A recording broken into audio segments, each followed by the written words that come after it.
ആകാശവാണി ജില്ലാ വൃത്താന്തം. ഇന്ന് കോട്ടയം ജില്ല.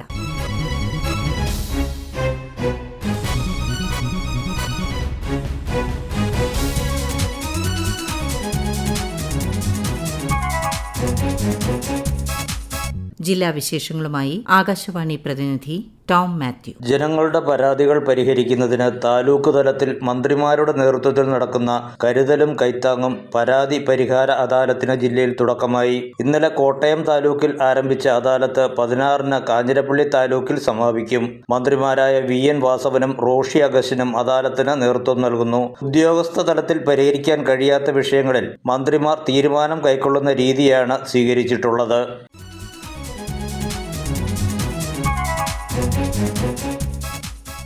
കണമല ഉൾപ്പെടെ ശബരിമല പാതയിലെ അപകട മേഖലകളിൽ വിവിധ ഭാഷകളിൽ കൂടുതൽ സൂചനാ ബോർഡുകൾ സ്ഥാപിക്കാൻ ജില്ലാ വികസന സമിതി യോഗം നിർദ്ദേശിച്ചു. ചങ്ങനാശ്ശേരി താലൂക്ക് ഓഫീസിന്റെ നവീകരണം ഉടൻ പൂർത്തിയാക്കുമെന്ന് പൊതുമരാമത്ത് വിഭാഗം വികസന സമിതി യോഗത്തെ അറിയിച്ചു.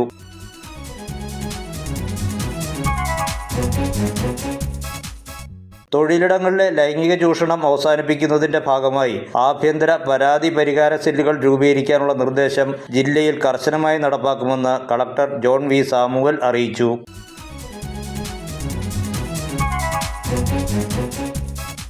ഇന്ത്യയിലെ ആദ്യത്തെ ഭാഷാ സാഹിത്യ സാംസ്കാരിക മ്യൂസിയമായ അക്ഷരം കോട്ടയത്ത് പൊതുജനങ്ങൾക്ക് സമർപ്പിച്ചു. 15,000 ചതുരശ്ര അടിയിൽ പൂർത്തിയാകുന്ന മ്യൂസിയത്തിന്റെ ആദ്യഘട്ടമാണ് അക്ഷരപ്രേമികൾക്കായി തുറന്നുകൊടുത്തത്.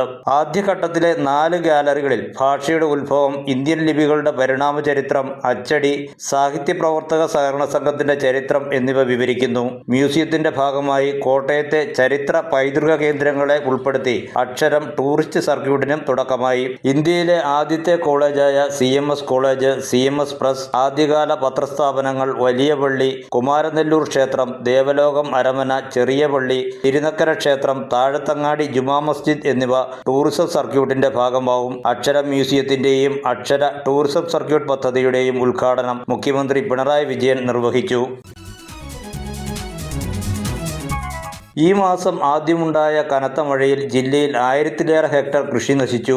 618 ഹെക്ടറിലെ നെൽകൃഷിക്ക് നാശമുണ്ടായി. 315 ഹെക്ടർ വിതച്ച പാടവും 303 ഹെക്ടർ കൊയ്ത്തു നടത്തുന്ന പാടവുമാണ് വെള്ളം കയറിയത്.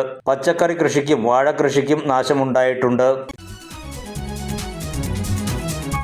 വിളർച്ചമുക്ത കേരളം എന്ന ലക്ഷ്യത്തോടെ സംസ്ഥാന ആരോഗ്യവകുപ്പ് നടപ്പാക്കിയ വിവാ കേരളം ക്യാമ്പയിനിലൂടെ ജില്ലയിൽ ഒരു പെൺകുട്ടിയുടെ ജീവൻ രക്ഷിക്കാൻ സാധിച്ചതായി അധികൃതർ അറിയിച്ചു. സ്കൂൾതല വിവാ ക്യാമ്പയിനിൽ ഹീമോഗ്ലോബിന്റെ അളവ് വളരെ കൂടിയ നിലയിൽ കണ്ടെത്തിയ കുട്ടിക്ക് ഉടൻ വിദഗ്ധ ചികിത്സ ലഭ്യമാക്കി. ഹൃദയത്തിന് സാരമായ തകരാറുണ്ടായിരുന്നതിനാൽ കോട്ടയം മെഡിക്കൽ കോളേജ് ആശുപത്രിയിൽ ഹൃദയം തുറന്നുള്ള ശസ്ത്രക്രിയയ്ക്കും വിധേയയാക്കി.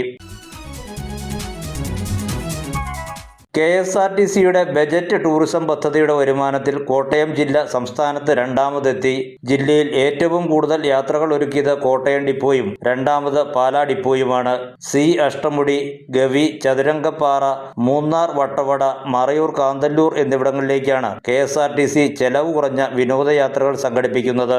പുതുവത്സരത്തിൽ കപ്പൽ യാത്ര, മറയൂർ, ചതുരംഗപ്പാറ, കോവളം, കന്യാകുമാരി യാത്രകൾ എന്നിവ സംഘടിപ്പിക്കും. വിദ്യാർത്ഥികൾക്ക് സാങ്കേതിക വ്യവസായിക മേഖലയിലെ പ്രവർത്തനങ്ങൾ നേരിട്ട് മനസ്സിലാക്കുന്നതിന് ട്രാവൽ ടു ടെക്സോളജി എന്ന പേരിൽ വിനോദ വിജ്ഞാന യാത്ര വൈകാതെ ഒരുക്കുമെന്നും KSRTC അധികൃതർ അറിയിച്ചു.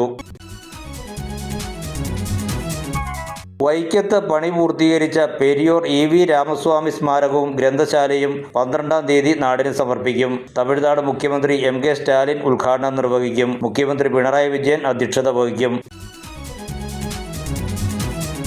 ജില്ലയിൽ കുടുംബശ്രീയുടെ ആദ്യ പ്രീമിയം കഫേ കോഴായിൽ തുടങ്ങും. 100ഓളം കുടുംബശ്രീ അംഗങ്ങൾക്ക് തൊഴിലും വരുമാനവും നൽകുന്നതാണ് പദ്ധതി. പാഴ്സൽ സർവീസ്, കേറ്ററിംഗ്, ഓൺലൈൻ സേവനം എന്നിവയടക്കം മുന്തിയ റെസ്റ്റോറന്റുകൾക്ക് തുല്യമായ സൗകര്യങ്ങൾ കുടുംബശ്രീയുടെ പ്രീമിയം കഫേയിൽ ഒരുക്കും. ജില്ലാ ഉപഭോക്തൃ തർക്കപരിഹാര കേന്ദ്രത്തിൽ മീഡിയേഷൻ സെന്റർ പ്രവർത്തനം ആരംഭിച്ചു. ഉപഭോക്തൃ തർക്കങ്ങൾ മധ്യസ്ഥ ചർച്ചയിലൂടെ പരിഹരിക്കുകയാണ് മീഡിയേഷൻ സെന്ററുകളുടെ ലക്ഷ്യം. ജില്ലാ വൃത്താന്തം സമാപിച്ചു.